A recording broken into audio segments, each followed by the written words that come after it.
Sleepy Joe hypocritically bombs Syria as Donald Trump is turning the GOP into the Patriot Party.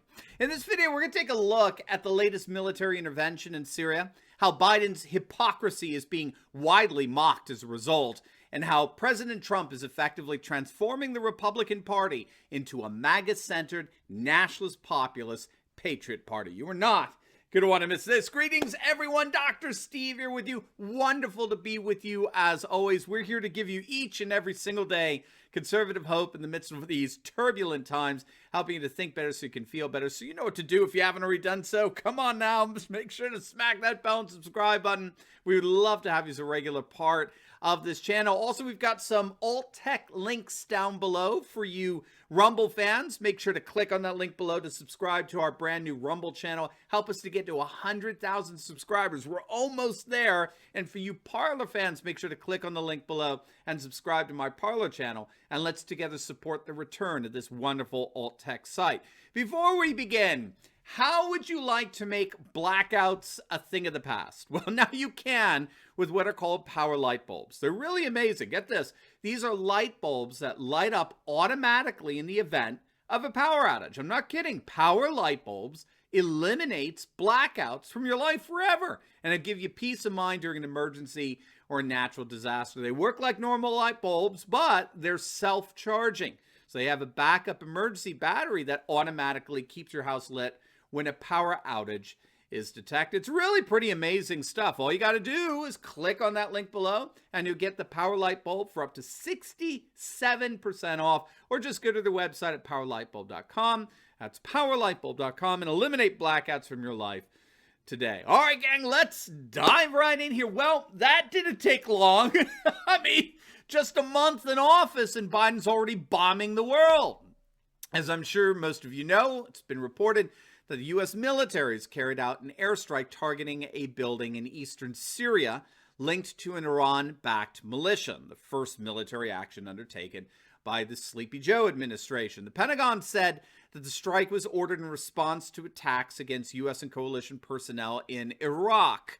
What happened is that several days back, a civilian contractor was killed. Several others were injured in a rocket attack on U.S. targets in Erbil, which is the capital of Iraqi Kurdistan.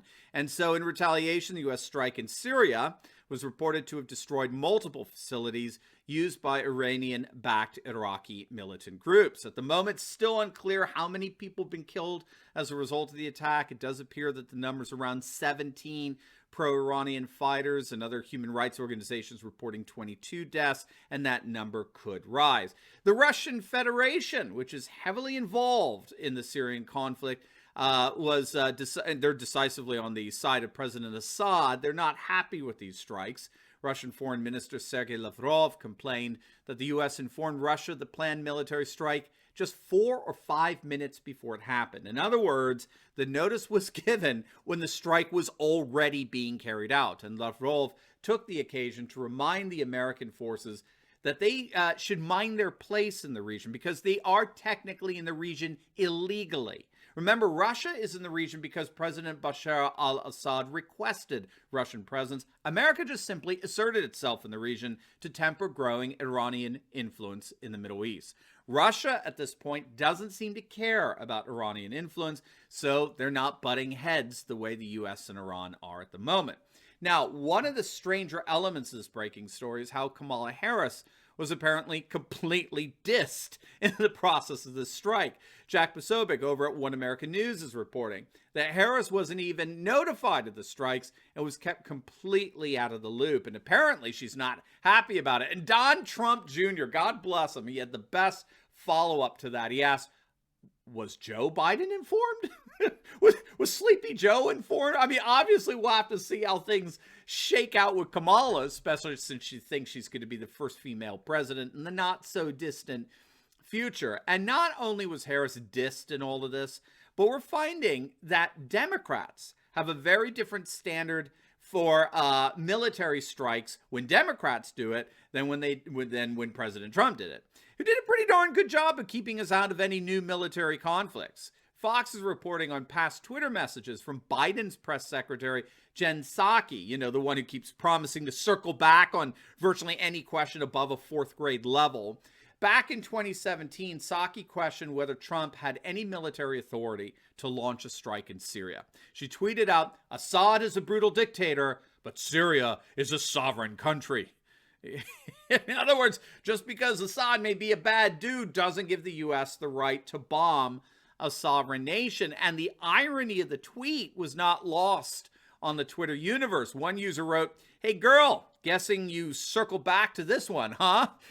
And another user wrote, "Great tweet. I look forward to you condemning at Joe Biden's illegal strikes in your press conference tomorrow." Right, yeah.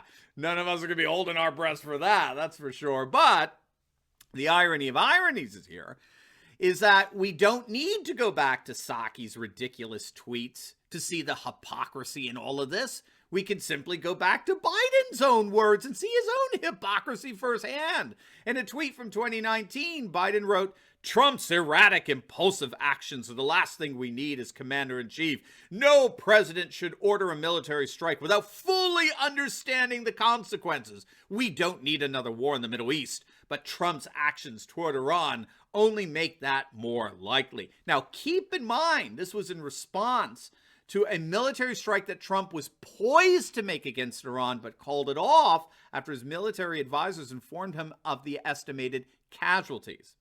Now, speaking of erratic, Biden and his press secretary are not the only ones eating crow today.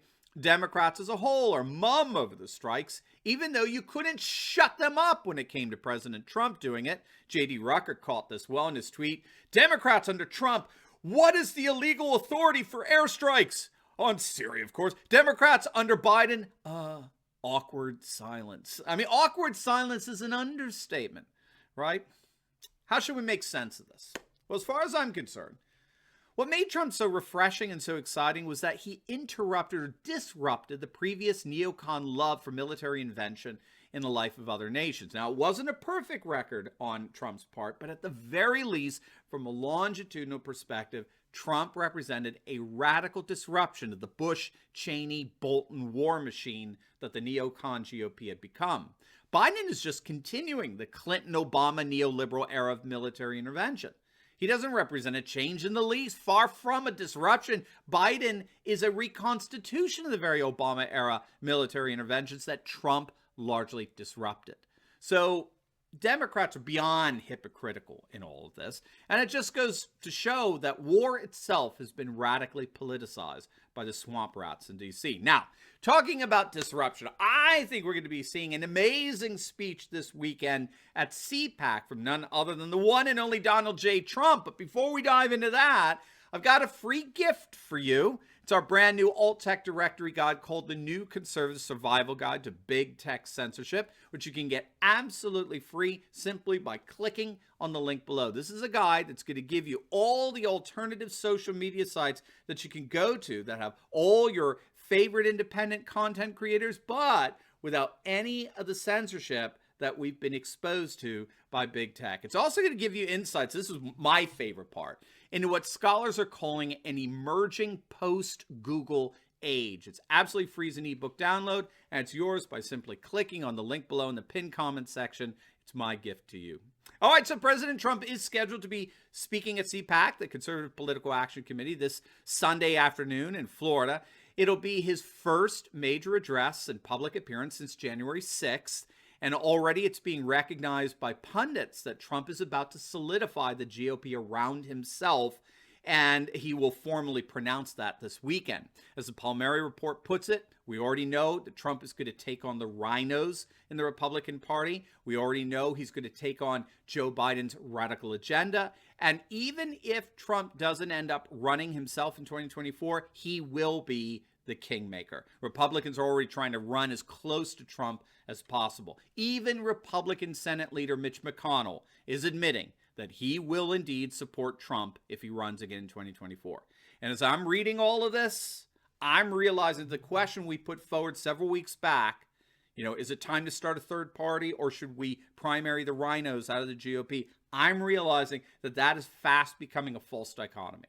And that's because Trump is currently turning the GOP into the Trump Party. The GOP under Trump's leadership is the Patriot Party. Or better, it's slowly but surely becoming the Patriot Party. And that, for me, is perhaps what's most significant about the upcoming speech at CPAC. It's a speech that promises to outline Trump's plans for the future of the party, including primarying rhinos like Liz Cheney and Lisa Murkowski, and guaranteeing that the old neocon GOP, the warmongering John Bolton hacks that infested establishment Republican leadership, will indeed be history. They're going to be gone. And a new party, or better, a new Republican Patriot Party, is indeed being born. Now, before you go, make sure to like this video, comment down below, and subscribe to my channel.